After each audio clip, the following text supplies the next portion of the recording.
Hello friends, it's Lisa and I'm back today showing how I created this flip page. I'm using the Tim Holtz flip frame to store or showcase the pages each week. That is my reward for completing everything I need to do on the Get Organized challenge.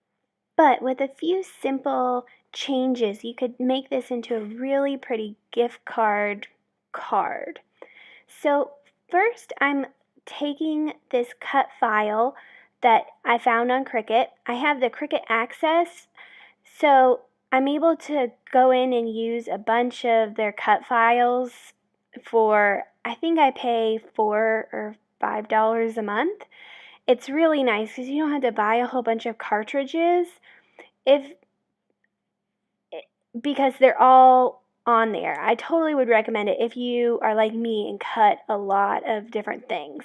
It's perfect because you can cut exactly the right size. With a manual hand crank die, you can only cut that one size that you have. So that's definitely the positive of having electronic die cutting machine. The negative is it doesn't cut real small details as well as it's definitely more expensive to get started. So just, thoughts on that. I decided to use this girly stencil font, which any kind of stencil font actually doesn't cut, all the letters are open. So it'll cut out, if you can see the A, usually the A, you'll have a circle or something inside that A that'll come out when you cut it, but stencil fonts are designed so that you don't actually have to do that. So it's great when you're wanting to do what I'm trying to do, where it's just one layer. Technically, this project is 2 layers, but I just wanted one cut layer, and I did not want to have to try and fit those little bitty insides of letters back in and not lose them. That's just a pain. So I am also moving all of the letters closer, so anytime I can have a letter touching the next letter, that helps me from having to pull out each letter individually. It's just kind of a pain. But see, you'll still be able to completely read Starbucks and Saturday. It just makes it easier. So that's why I'm doing that. You definitely don't have to if you don't like that. So once I do that, I finish.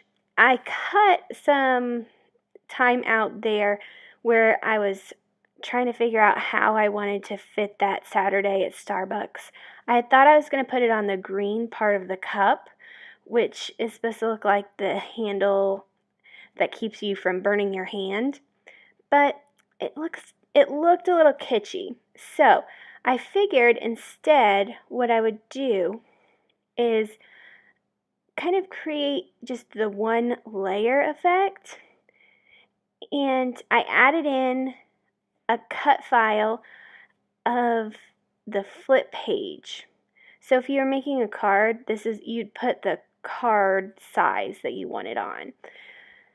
So a lot of times that's 4 1/4 by 5 1/2. Now I'm taking those files and actually slicing them. You don't have to do this. If you just attached those 2 files, it would cut them exactly in the right place. But I tend to do this, so it's just something, it's just something I tend to do. So at that point, I thought I was still going to have the cup holder as a different part, but I end up and go ahead and just weld that as part of the cut design.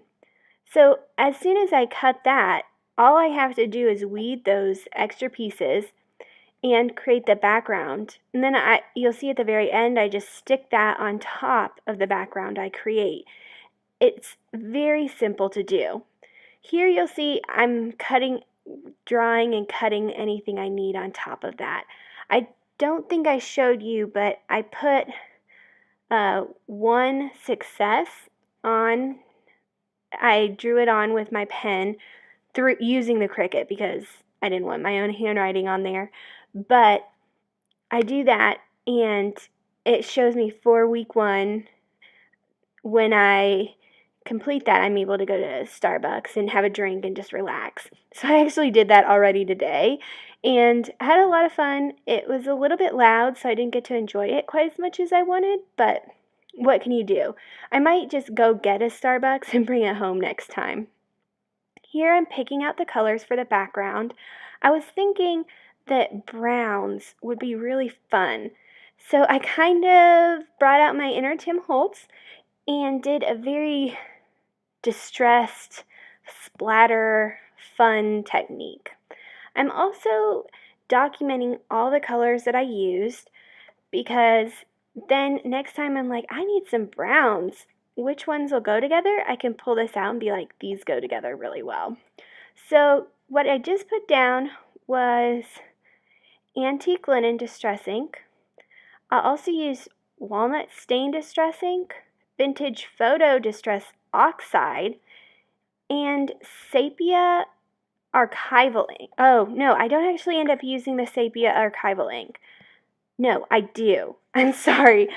You'll see the sepia archival ink in just a minute. I don't actually put that down on the craft mat right now, but I'm using the Tim Holtz Tonic Studios glass grid mat, which I have really loved.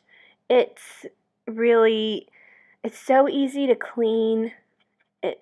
The grid lines are very nice. You have the black and the white surfaces, so I'd really recommend it. Next, I'm heating up those couple of colors that I put down, and I'm doing the smudging technique where you just put the colors down, spray a little bit of water, and then stick your paper down. This is the Cricut Craft board, I believe. It's a very, very thick board. It's not quite matte board or chipboard, but it's definitely thicker than even 110-pound Nina. So I like it a lot, especially for something like this. It works out really well. And when it dried, it did dry flat. So when it's wet, it does bow, but as you dry it, as long as you hit it from the back a little bit as well, you'll be fine.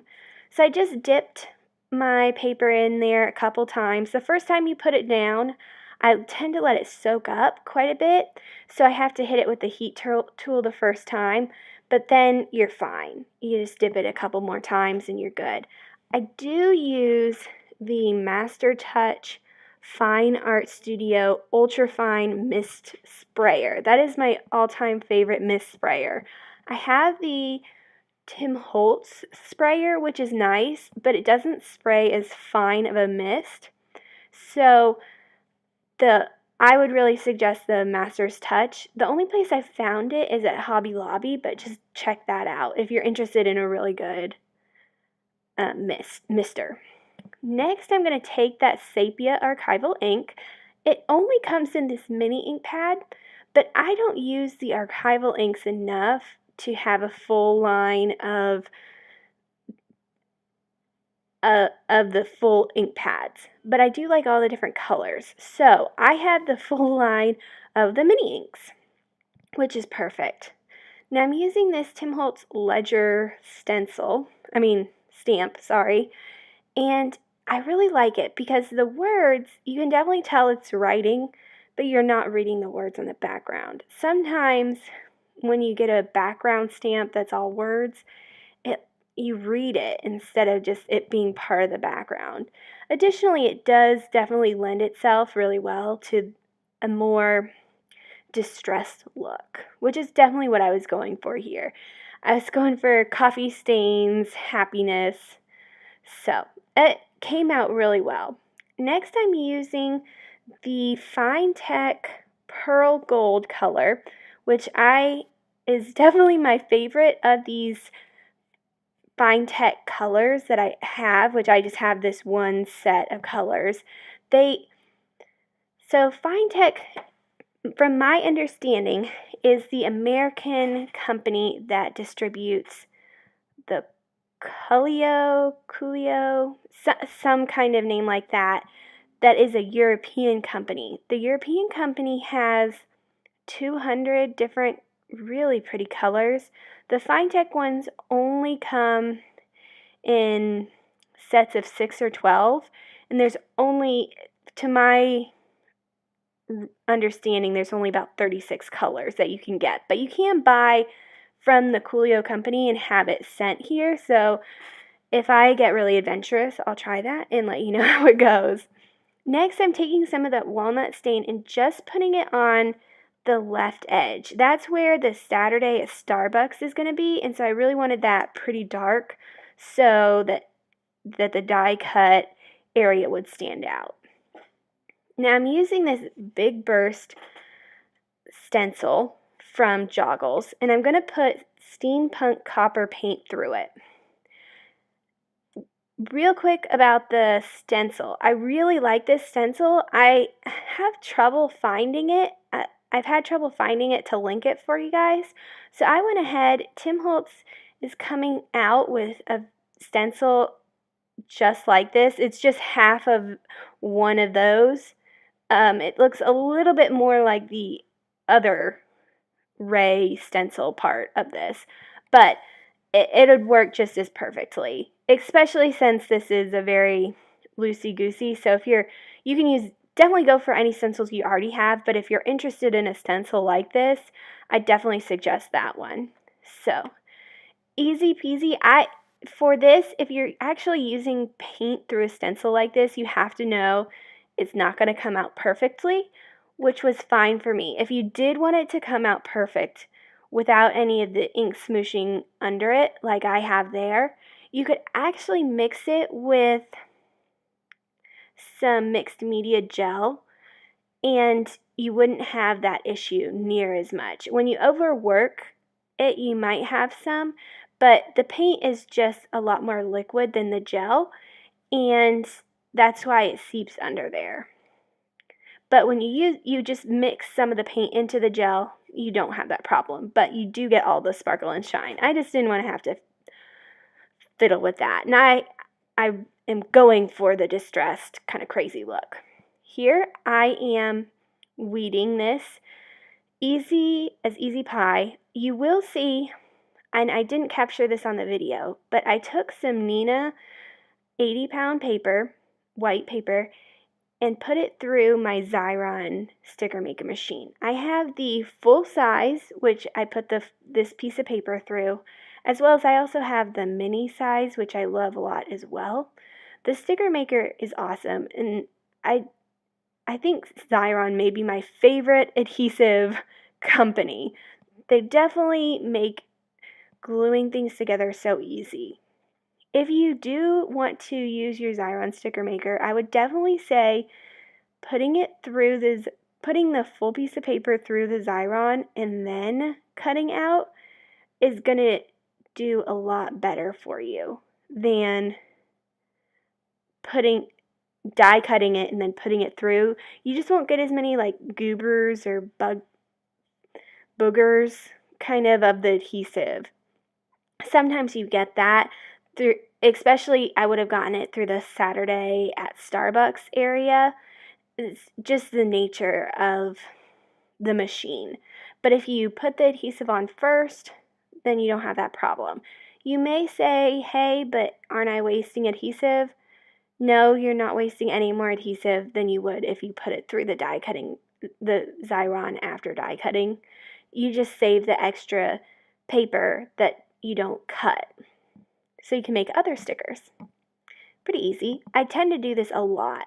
I go through the Xyron adhesive. Actually, it lasts for a really long time, but I tend to go through that relatively fast just because I use it all the time. So it is pretty easy on this mixed media background to move it around a little bit until you get it perfectly lined up. But then that's it. It's really quick and really easy, and it turned out great. So thanks so much for joining me. Please come back tomorrow and I can show you some more fun techniques. Have a great day. Bye, guys.